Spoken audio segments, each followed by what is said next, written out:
Vítame vás pri sledovaní videa My diskutujeme, ktoré vám prináša sieť regionálnych novín My.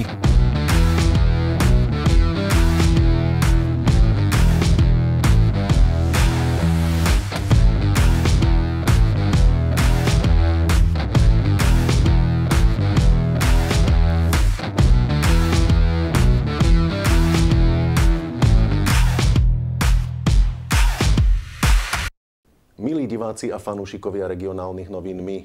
V rámci série My diskutujeme vítam v štúdiu pani Miriam Lexman, poslankyňu Európskeho parlamentu a kandidátku v nasledujúcich eurovoľbách. Dobrý deň. Dobrý deň, ďakujem za pozvanie. A ja ďakujem, že ste prijali pozvanie do nášho štúdia. Dnes budeme hovoriť o online bezpečnosti, o ochrane detí, digitalizácii a pozrieme sa aj na umelú inteligenciu. Online priestor je plný výhod, ale samozrejme má aj množstvo nástrah. Aké pravidlá by mali platiť na internete? Také isté ako v offline priestore? Určite áno. Myslím si, že taká základná premisa je, že to, čo je nelegálne offline, to by malo byť nelegálne aj online. A takýmto spôsobom by sme mali nastaviť tie pravidlá pre internet. Európska únia prijala pred nejakým časom akt o digitálnych službách, kde prvýkrát sa nejakým spôsobom dotýka týchto internetových služieb a nastavuje základné parametre. Čo sa týka bezpečnosti občanov v tomto online prostredí a teda dodržiavania nejakých pravidiel, sme jasne stanovili to, že občan má právo jasne si nastaviť, že ktoré údaje o jeho pohybe online a jeho osobné údaje môžu sa nejakým spôsobom zdieľať a využívať na to, aby sa nastavili algoritmy, takže na základe toho sa napríklad nejakým spôsobom upravuje ten obsah, či tie odporúčacie systémy môžu tieto údaje využívať. Na druhej strane sme nastavili ale aj to, že takéto citlivé údaje o deťoch sa nemôžu nejakým spôsobom zbierať a ten obsah nemá byť nastavovaný na základe takýchto údajov. Deti by nemali byť vystavované ani reklamám, cieleným reklamám.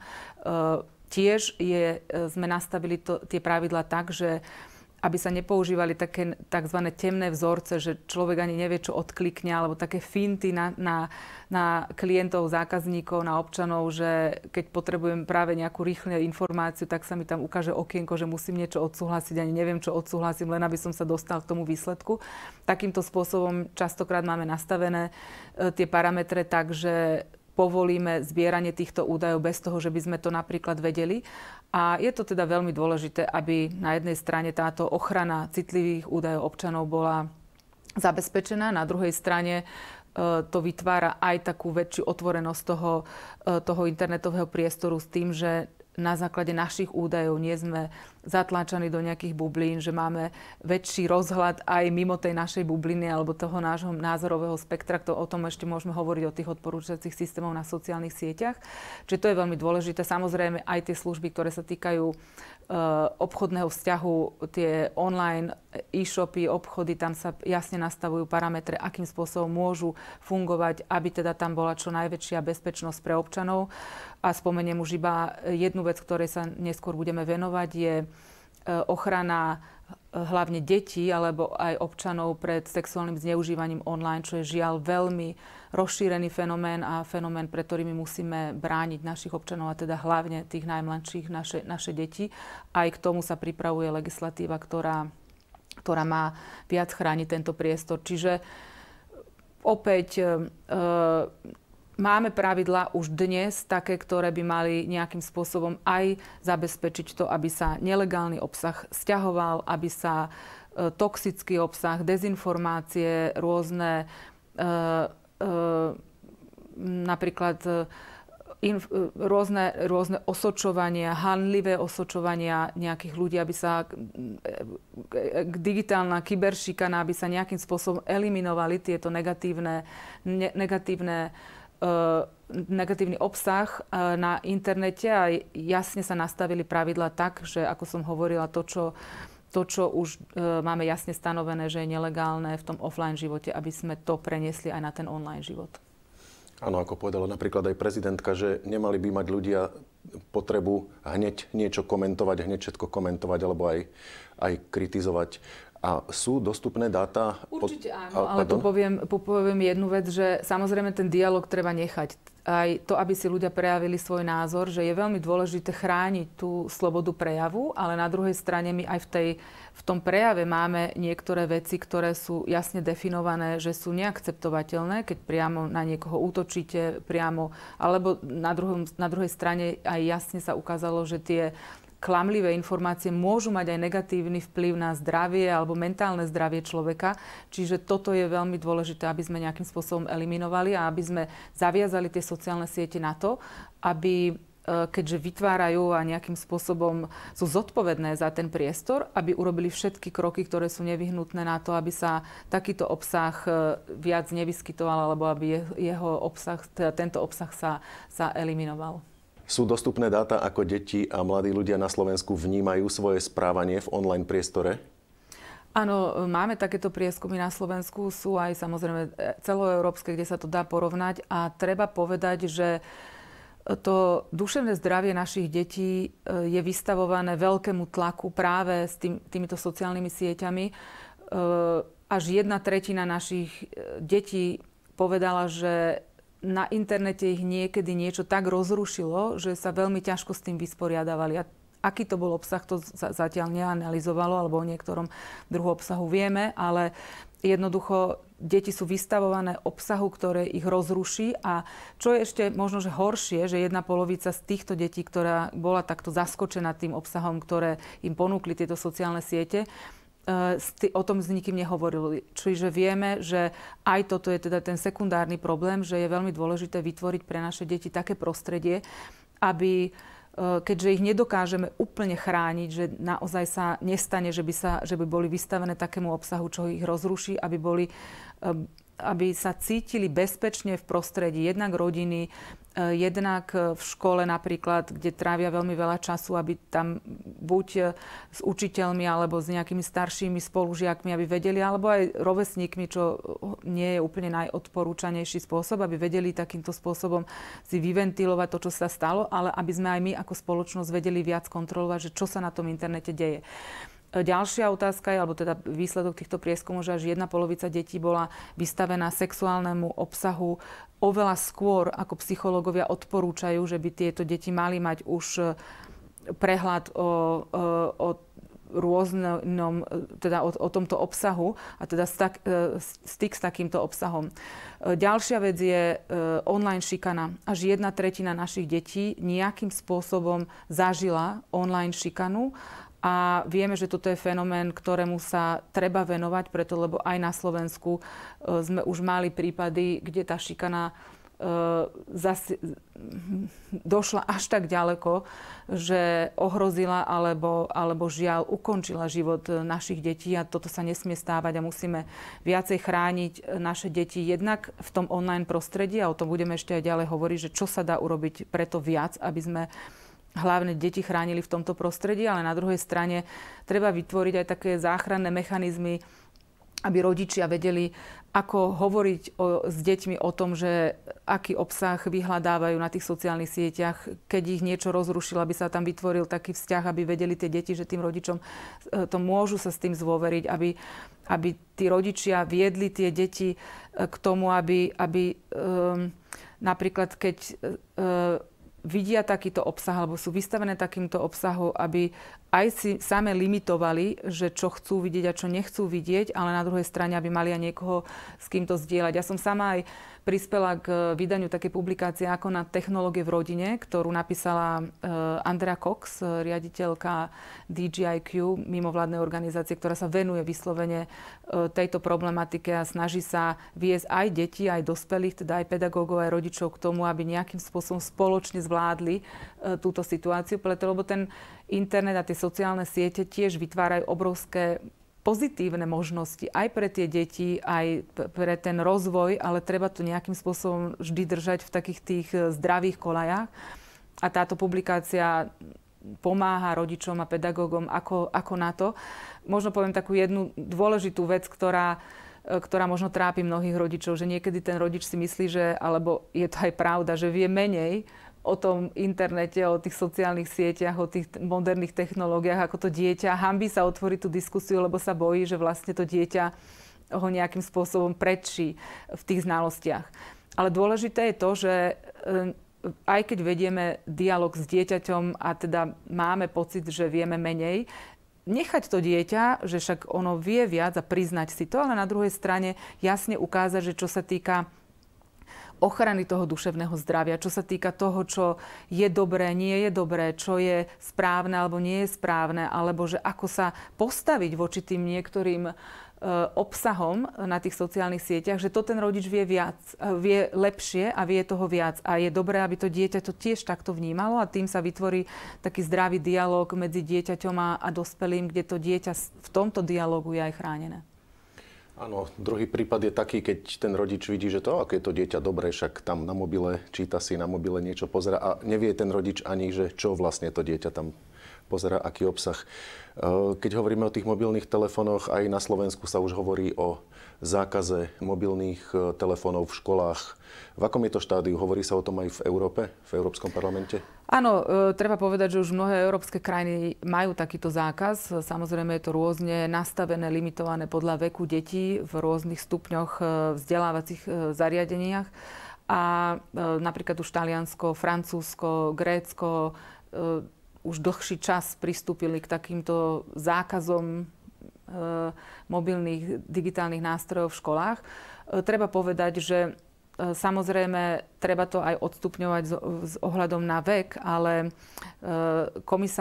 slovenský komisár pre deti Jozef Mikloško často hovorí o tom, že keď on chodil po školách a mal také, že detské parlamenty, kde tie deti si sami nejakým spôsobom hovorili o tom, že čo chceli, aby sa tomu teda spoločnosť venovala, že mnohokrát tieto deti same prišli k tomu, že je dobré na nejaký čas teda nemať ten prístup k tomu digitálnemu nástroju, že aj v tej škole cez tie prestávky vlastne tie deti sa navzájom tak povzbudzujú, že to dieťa nemá tú silu, keď všetci spolužiaci sedia na tom mobile, si povedať, že ja teraz si dám pauzu, že ja na tom mobile nebudem.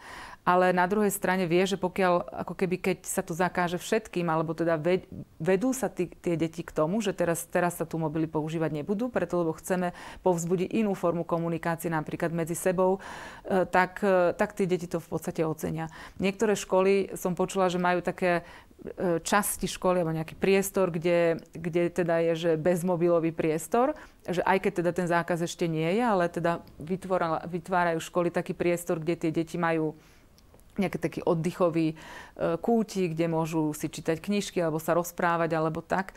A že tie deti to naozaj, že ten priestor je plný, že tie deti to aj vyhľadávajú, že tu ten mobil nemusí mať pri sebe, lebo tu mám inú činnosť a je to veľmi dôležité pre ich duševné zdravie. Ukazuje to aj prieskum, ktorý robil komisár pre deti, slovenský komisár pre deti, kde sa vlastne ukázalo, že deti, ktoré, a dokonca okolo polovice našich detí je viac ako 5 hodín denne na týchto digitálnych zariadeniach, čo je obrovský, veľmi dlhý čas a teda nezdravý pre ich duševný vývoj. A dokonca sa ukazuje aj korelácia, že čím viac je to dieťa na týchto digitálnych nástrojov, tak tým má väčšie problémy takej sebaistoty, väčší pocit bezpečia. Mnohokrát sa to odzrkadľuje aj potom na známkach v škole alebo výsledkoch v škole a takej sebaistoty.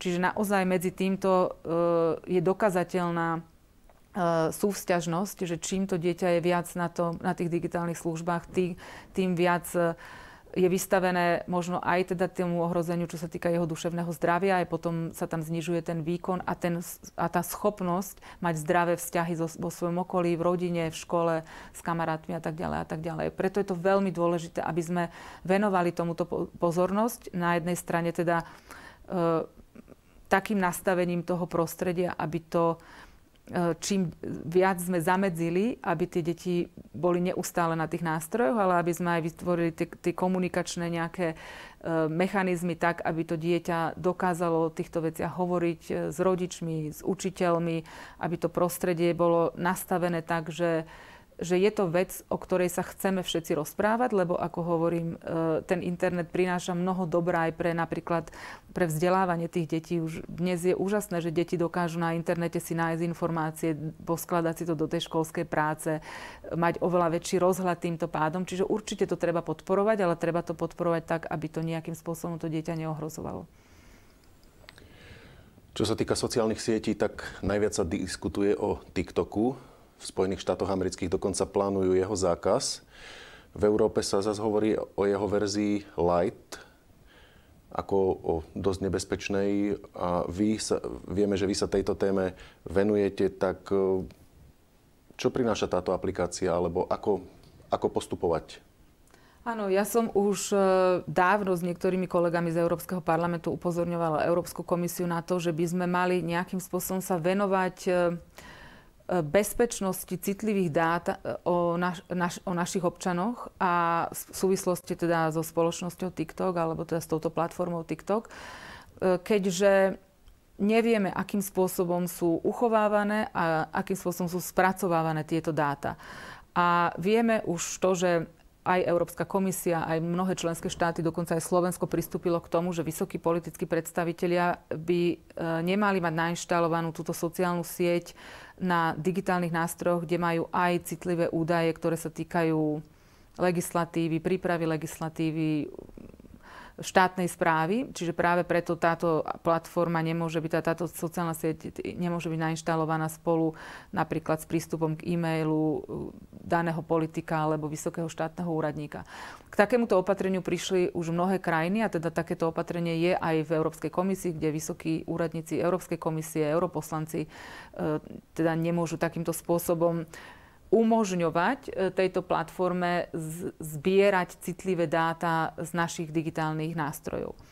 A moja otázka, ktorú som dala Európskej komisii, je to, že my musíme preskúmať, že v prípade, že teda keď je dokazateľné, a práve preto sme pristúpili k týmto krokom, že táto sociálna sieť ohrozuje nejakým spôsobom bezpečnosť tým, že zbiera takéto údaje, tak potom prečo túto sociálnu sieť môžu používať naši občania, keď tiež nevieme, do akej miery a akým spôsobom sa spracovávajú ich citlivé údaje. No, my sme sa obratili na Európsku komisiu, tá nejakým spôsobom v komunikácii nám odpovedala, že bude na to nejako reagovať, ale zatiaľ sa to nejakým spôsobom nehýbe.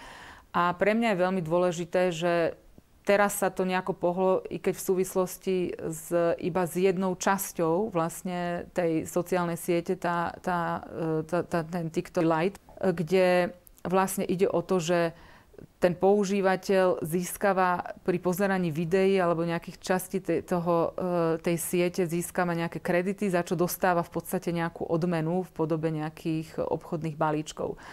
Čo je podľa mňa absolútne neakceptovateľné a aj v rozpore s európskou legislatívou, preto lebo máme už legislatívu, ktorá sa venuje návykovosti sociálnych sietí, kde vlastne sa sledujú tie algoritmy, ktoré zámerne vytvárajú návykovosť, preto lebo vieme, že toto je jedno z vážnych ohrození duševného zdravia, práve tá návykovosť týchto rôznych algoritmov, ktoré teda nás ženú do toho, že ešte dlhšie a naozaj sú z toho aj duševné poruchy, kde tí ľudia sa ťažko odtrhnú od tohto digitálneho nástroja. Čiže medzi závislosti budeme o chvíľu, alebo už radíme aj napríklad závislosť na sociálnych sieťach? No žiaľ, ja si myslím, že to už je dnes realitou a vidíme to nielen medzi mladými ľuďmi, ale aj medzi dospelými. A treba sa tomu venovať. Aj práve preto sme pristúpili na úrovni Európskej únie k nejakým krokom k tomu, aby sme sa pozreli aj na tieto algoritmy, ktoré spôsobujú túto závislosť, preto lebo ona vznikne práve na základe toho, že tie algoritmy sú tak nastavené, že sa snažia nás udržať čím dlhšie na tej sociálnej sieti, preto lebo to je vlastne celý ten biznis model, na ktorom je postavená tá sociálna sieť, čo je legitímne, ale v prípade, že to už vytvára návykovosť a teda ohrozuje zdravie človeka, tak v tom prípade to prestáva byť legitímne a prestáva to byť obhajiteľné a tam už musí legislátor nejakým spôsobom do toho vstúpiť, čo sa žiaľ dnes deje. A my vieme, že aj analýzy rôznych sociálnych sietí, vnútorné analýzy ukazujú to, že oni vedia, že tie algoritmy spôsobujú túto závislosť, ale žiaľ nerobíme dostatočné množstvo ochranných tých krokov na to, aby sa to nedialo. Prejdime ku kyberšikane, ktorú už sme o nej niečo naznačili, už ste naznačili pred malou chvíľou. V Európskom parlamente sa už dlhšie hovorí o tomto negatívnom jave, dosť rozšírenom. Tak ako sa proti nej chrániť? Ako deti čo najúčinnejšie chrániť pred kyberšikanou?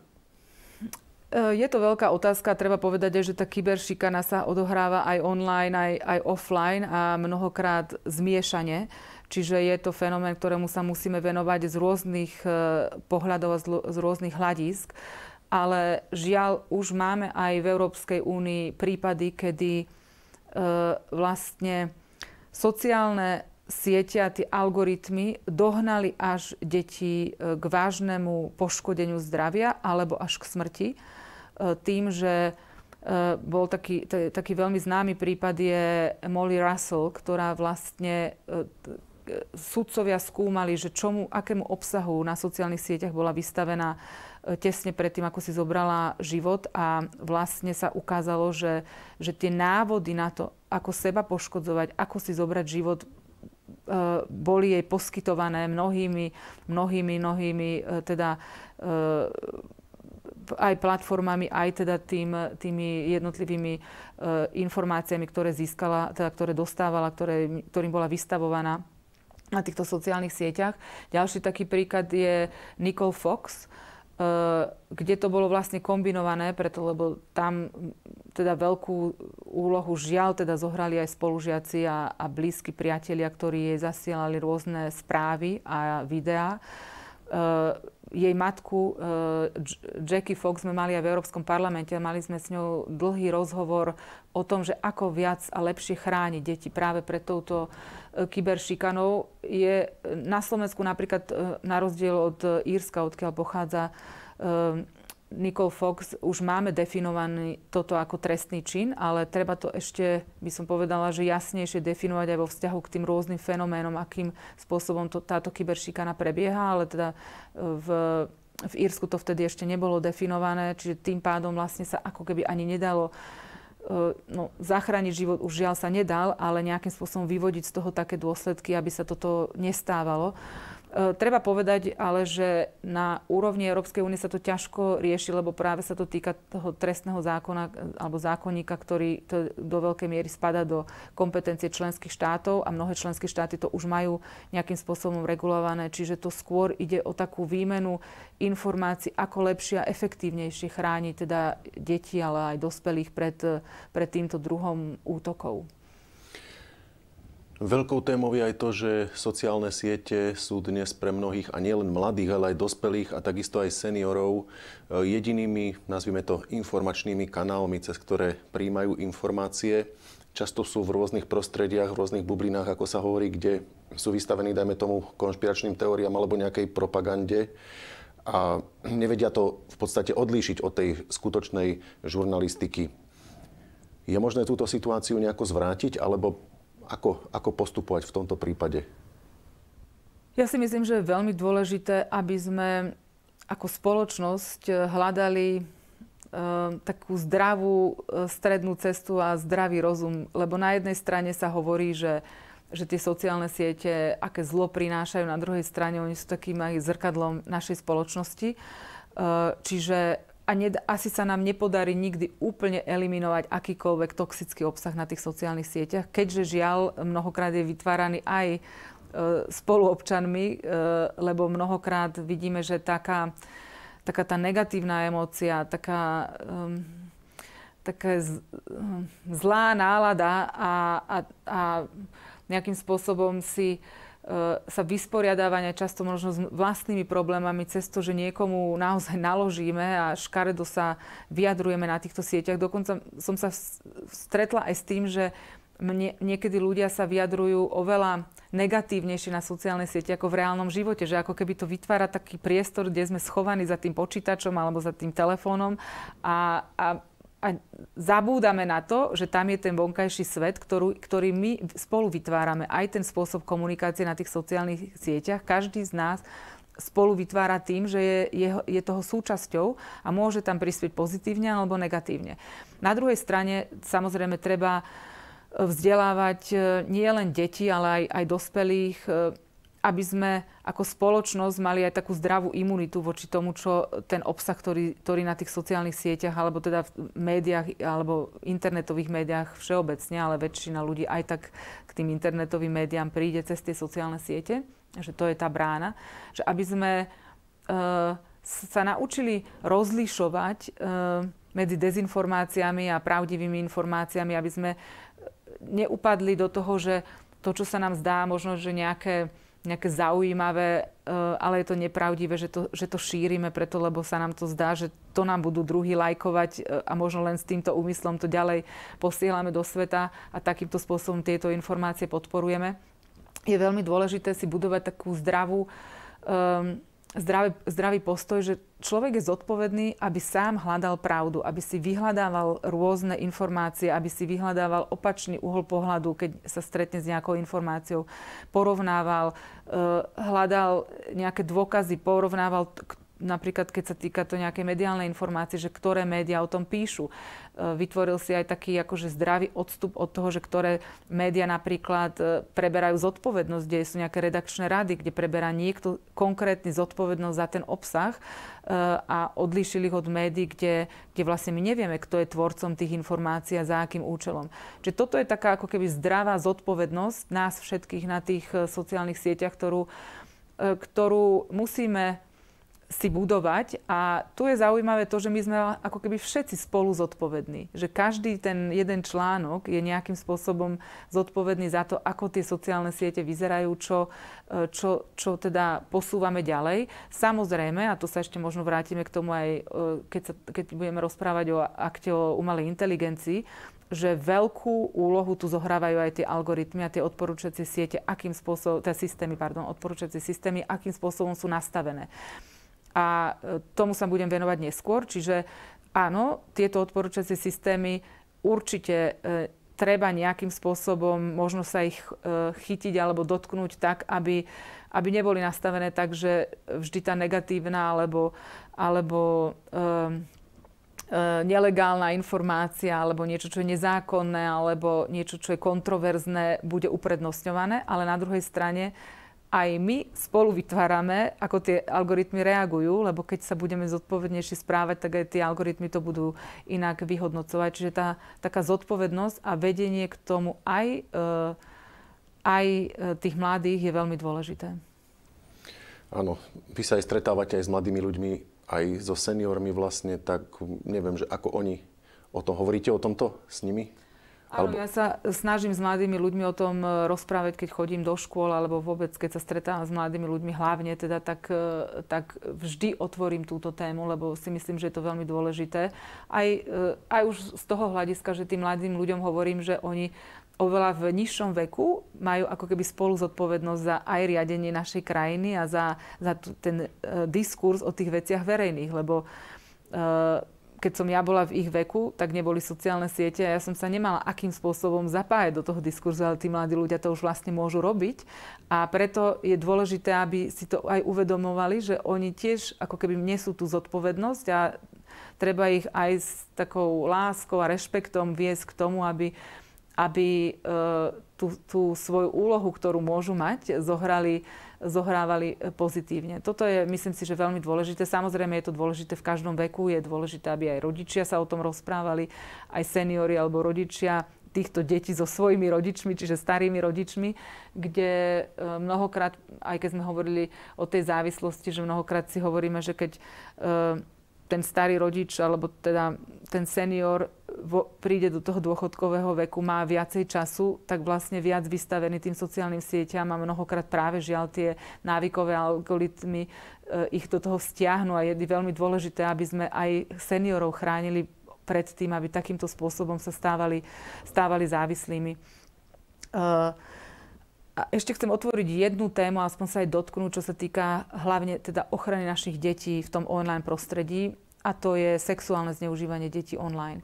Preto, lebo žiaľ na Slovensku je toto fenomén, ktorému sa musíme venovať, aj preto, že sme dlho neboli súčasťou takej medzinárodnej siete InHope, kde sú v podstate, sú tam desiatky krajín, ktoré majú vytvorený taký systém nahlasovania tohto sexuálneho zneužívania online a tým pádom sa potom dá aj robiť ďalšie kroky, kde sa vyšetruje, hľadajú sa tí predátori a tí páchatelia a nejakým spôsobom sa eliminuje to, aby teda naše deti mohli byť takýmto spôsobom hrozne hrubo využívané a ohrozované. A Slovensko dlhodobo nebolo súčasťou tejto siete. Ja som sa sama zasadzovala za to, aby sme sa stali súčasťou tejto siete, preto lebo aj mnohé štatistiky ukazovali, že na slovenských serveroch bolo najväčšie množstvo na veľkosť krajiny takéhoto obsahu uchovaných práve preto, že sme boli takou čiernou dierou vo svete. Toto našťastie od decembra minulého roku sa zmenilo. Už sme súčasťou tejto siete. Je veľmi dôležité, aby sme aj tie policajné zložky a vytvorili celý ten systém, ktorý môže komunikovať s touto medzinárodnou sieťou, aby sme mohli lepšie chrániť naše deti. V Európskom parlamente sme aj pripravovali, alebo teda stále pripravujeme, ale žiaľ zatiaľ sa neukončil tento proces prípravy legislatívy, ktorá by mala tiež efektívnejšie celosvetovo chrániť deti pred sexuálnym zneužívaním online. Že kam by, čiže rodičia, keď takéto niečo zistia, alebo to dieťa, takže ste hovorili, že majú možnosti, že kam sa môžu obrátiť? To skôr, samozrejme aj v tom zmysle, ale to je skôr, keď niekto vidí takýto obsah online, tak to ho môže nahlásiť, aby sa teda prešetrilo, že kto je to dieťa a kto je ten predátor, čiže skôr takýmto spôsobom, že nahlasuje sa takýto obsah a potom sa to ďalej šetrí. Samozrejme, treba posilniť aj tie naše policajné zložky, keď rodič konkrétneho dieťaťa príde na to, že je takýmto spôsobom zneužívaný, aby sme sa tomu venovali ako nejakej obrovskej priorite, lebo naozaj tento druh zneužívania, poškodzovania našich detí a tento biznis okolo toho nesmierne neľudský narastá. A práve preto je veľmi dôležité, aby sme mali efektívne tie zložky ochrany týchto detí a toho nahlasovania, teda aj čo sa týka toho online sveta, aj čo sa týka toho offline sveta. Poďme sa pozrieť na umelú inteligenciu. V marci Európsky parlament schválil akt o umelej inteligencii. Vy sa tejto téme venujete už dlhšie. Tak čo znamená tento krok? Čo znamená schválenie tohto aktu o umelej inteligencii? Poviem, že je to veľký krok. A je to veľký krok práve preto, že je to jeden z mála takýchto spôsobov uchopenia tejto technológie a teda fenoménu dnešných čias preto, aby sme zabezpečili etičnosť umelej inteligencie a to, aby bola vždy dobrým sluhom a nie zlým pánom, aby vždy slúžila pre dobro človeka. Teda táto legislatíva má ako hlavný cieľ chrániť ľudskú dôstojnosť a práva človeka, ktoré môže umelá inteligencia nejakým spôsobom podporovať, ale na druhej strane môže ich aj ohrozovať. Táto legislatíva, samozrejme, ono sa to robilo, viete, že postupne sa aj tie veci menili, ale snažili sme sa to nejakým spôsobom uchopiť tak, aby bola neprestrelná v zmysle, že aj keď sa prídu nejaké nové technológie, nové inovatívne metódy využitia umelej inteligencie, že aby sme nejakým spôsobom mali taký ten základný rámec, v akom ho uchytíme. Ten základný rámec rozdeľuje umelú inteligenciu podľa kategórií rizikovosti, čiže od neakceptovateľného rizika, čo je v podstate zakázaná umelá inteligencia, až po umelú inteligenciu, ktorá nevytvára žiadne riziko a tým pádom nejakým spôsobom nie je regulovaná.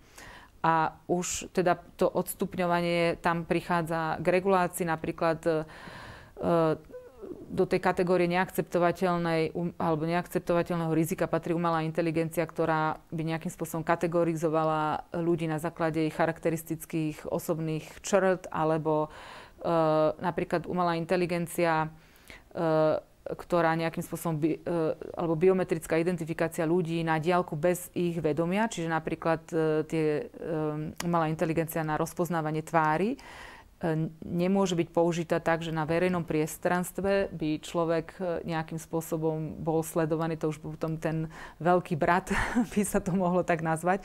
Takže takýto spôsob je zakázaný. Napríklad aj umelá inteligencia, ktorá nejakým spôsobom hodnotí a rozpoznáva emócie a na základe toho hodnotí ľudí, to je tiež zakázané. Ja si pamätám, že cez COVID sa na mňa obrátili občania a hovorili, že lebo vtedy to bolo v takých akože v plienkach táto umelá inteligencia na rozpoznávanie emócií a že zamestnávateľia, keďže sa robilo z domu, bol home office, tak im namontovali také kamery, ktoré vlastne aj takýmto spôsobom mali hodnotiť ich prístup k práci, že či teda sú dobre namotivovaní alebo nie dobre namotivovaní k práci. No samozrejme, toto je absolútne neakceptovateľné.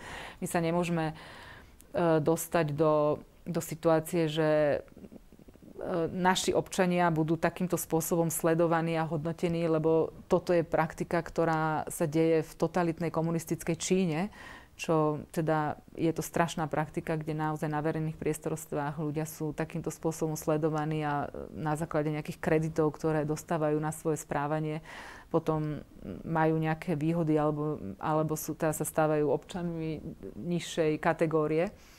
Tak toto je neakceptovateľné.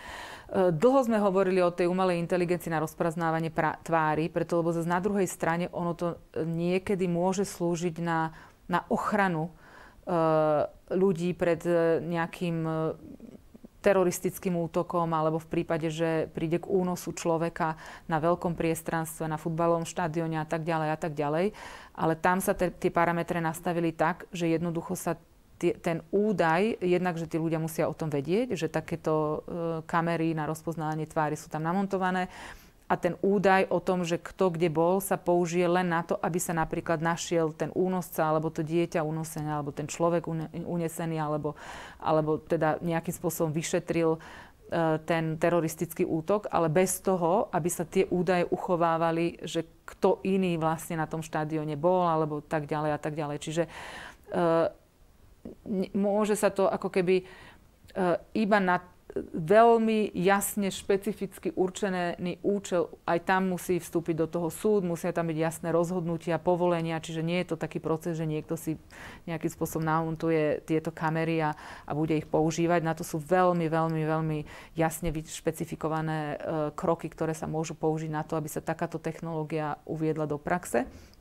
Práve preto, aby sme chránili slobodu občana. A ešte medzi tieto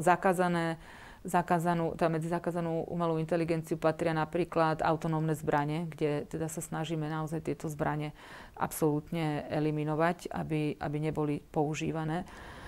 Takže toto je tá kategória, kde zakázanej umelej inteligencie. Potom je umelá inteligencia s vysokým rizikom, kde vlastne sa snažíme nastaviť tie parametre v tejto legislatíve tak, aby táto umelá inteligencia bola vždy etická a nezaujatá, čiže aby tie dáta, na ktorých sa vypracováva ten algoritmus, aby boli dostatočne robustné, aby tam nemohlo prísť k tej zaujatosti.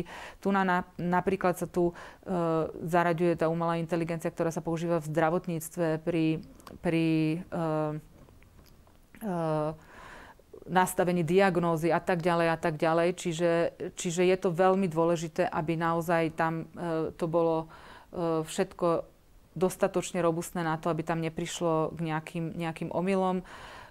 Ďalej, napríklad sem patrí umelá inteligencia, ktorá sa používa pri autonómnych autách, kde opäť je veľmi dôležité, aby tá bezpečnosť jednak aj tých, čo sa vezú a jednak aj všetkých na okolí bola chránená. Čiže toto sú tá vysokoriziková umelá inteligencia, ktorá mnohokrát naozaj vie veľmi dobrým sluhom a vie veľmi poslúžiť človeku, ale na druhej strane tam treba jasne nastaviť tie pravidlá, aby nejakým spôsobom tam neprišlo k nejakému bugu, nejakému zlému vyhodnoteniu a teda poškodeniu človeka.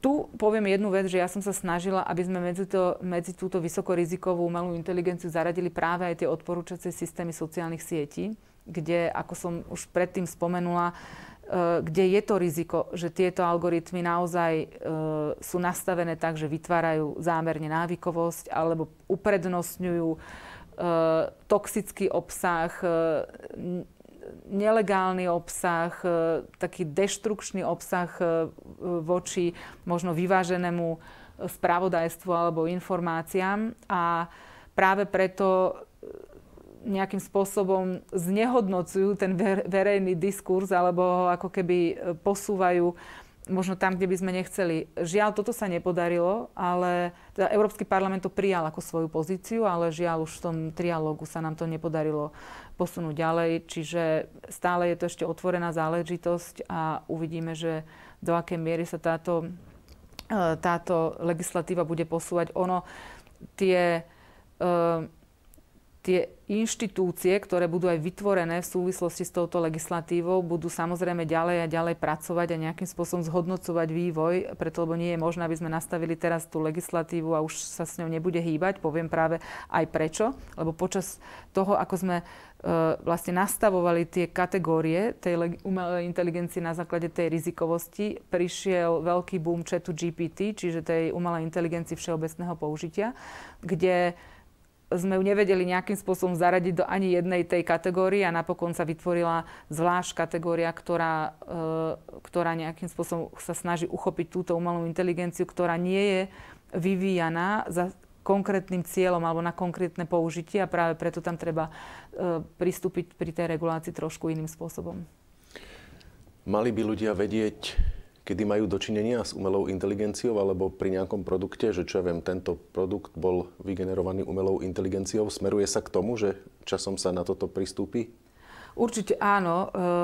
Je to už dnes vlastne veľmi dôležité, že napríklad sme hovorili o deepfakeoch, kde sa vytvára nejaká virtuálna realita, ktorá nie je založená na pravde alebo reálnom živote, a môže sa teda používať alebo zneužívať napríklad na zákerný boj alebo snaženie sa nejakým spôsobom zničenia nejakého konkurenta, keď vytvoríte video, kde nejaký politik alebo verejne známa osoba robí niečo, čo nikdy neurobila, tým, že sa použijú jej teda vizuálne charakteristiky. A takýto deepfake je zakázaný, ale môže sa použiť napríklad v umeleckom priemysle, kde by mal byť označovaný. Teda vždy by mal byť označený, ale samozrejme na boj proti nejakému politickému konkurentovi to je zakázané použiť. Čiže je veľmi dôležité, aby vždy človek vedel, že má kontakt s umelou inteligenciou. Napríklad je to veľmi dôležité aj keď neviem, nakupujeme online alebo vo veľkých firmách. Niekedy vy vlastne ako keby nemalo by sa stávať, že či vy neviete, že či hovoríte s konkrétnou osobou, s nejakým vašim nadriadeným, alebo hovoríte cez nejaký chat, hovoríte s umelou inteligenciou. Toto je jednoducho vec, kde človek by naozaj vždy mal vedieť, že kde je ten reálny svet a ten fyzický svet a kde je tá virtuálna realita, lebo to má aj negatívny dopad na naše vlastné duševné zdravie. A s touto súvislosťou poviem aj jednu vec, ktorú som zatiaľ nespomenula, že veľmi ma mrzí, že v tomto akte o umelej inteligencii sme nezachytili nejakým spôsobom metaverzum. Lebo toto práve vytvára to riziko, že, a to už dnes varujú psychológovia a psychiatri, že to vytvorí svet, v ktorom človek nebude vždy vedieť, čo je reálny svet a čo je tá virtuálna realita, a to môže mať veľmi negatívny dopad, alebo nie môže, ale to určite bude mať veľmi negatívny dopad aj na duševné zdravie. Áno, no toto uvidíme v budúcnosti, že čo to bude a kam sa s tým zase posunieme. Ale ešte by som prešiel z toho online priestoru, o ktorom sme hovorili, do reálneho sveta, do offline sveta a pozreli by sme sa na hračky pre deti, ktorých podstatná časť aj od renovovaných firiem vlastne pochádza z Číny a podľa štúdií obsahujú mnohé z nich toxické látky a ťažké kovy, ktoré ohrozujú zdravie detí. Ako sa s touto skutočnosťou vyrovnávajú európske inštitúcie? Áno, bola to jedna z iniciatív, na ktorej som aj tiež spolupracovala, aby sme nejakým spôsobom v rámci ochrany spotrebiteľa chránili aj naše deti. Lebo sa zistilo, že mnoho značiek aj renomovaných firiem, ktoré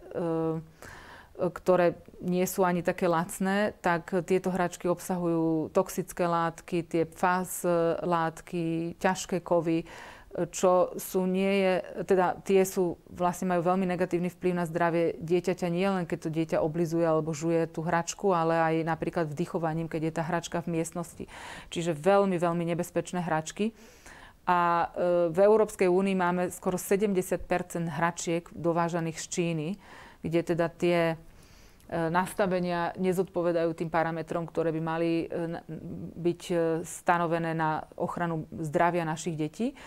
A práve preto sme pristúpili k legislatíve, kde sa nejakým spôsobom jasne sú parametre týmto hračkám, kde tieto takéto toxické látky musia byť úplne eliminované, a na druhej strane sa vytvorí ako keby taký pas, že keď vstúpia do nášho colného priestoru tieto hračky, tak by malo byť úplne známe, že čo obsahujú a teda, že či spĺňajú alebo nespĺňajú tieto naše kritériá, malo by sa to jasne kontrolovať.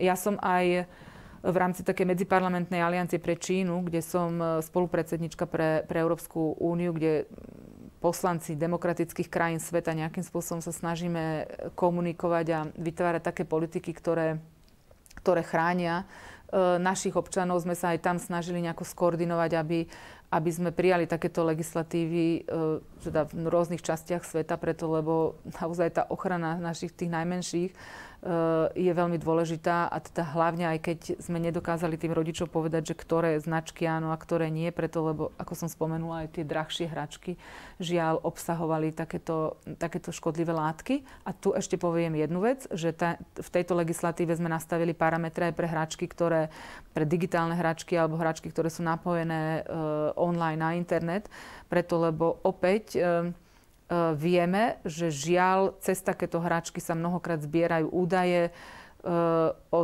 tých klientoch, alebo buď deťoch, alebo teda ich rodičov, alebo keď sú napojené na internet, tak tiež tam dochádza, alebo môže dochádzať k zberu citlivých dát. Čiže preto je to absolútne nevyhnutné, aby sme aj pre takéto hračky, ktoré využívajú umelú inteligenciu alebo teda sú napojené na internet, aby sme nejakým spôsobom jasne nastavili tie parametre, aby boli čo najbezpečnejšie. Pani Lexman, ja vám ďakujem za tento rozhovor, za to, že ste prišli opäť do nášho štúdia. Miriam Lexman, poslankyňa Európskeho parlamentu. Ďakujem ešte raz. Ďakujem aj ja veľmi pekne. A vám, milí diváci, takisto ďakujem za pozornosť a teším sa pri niektorej z ďalších diskusí.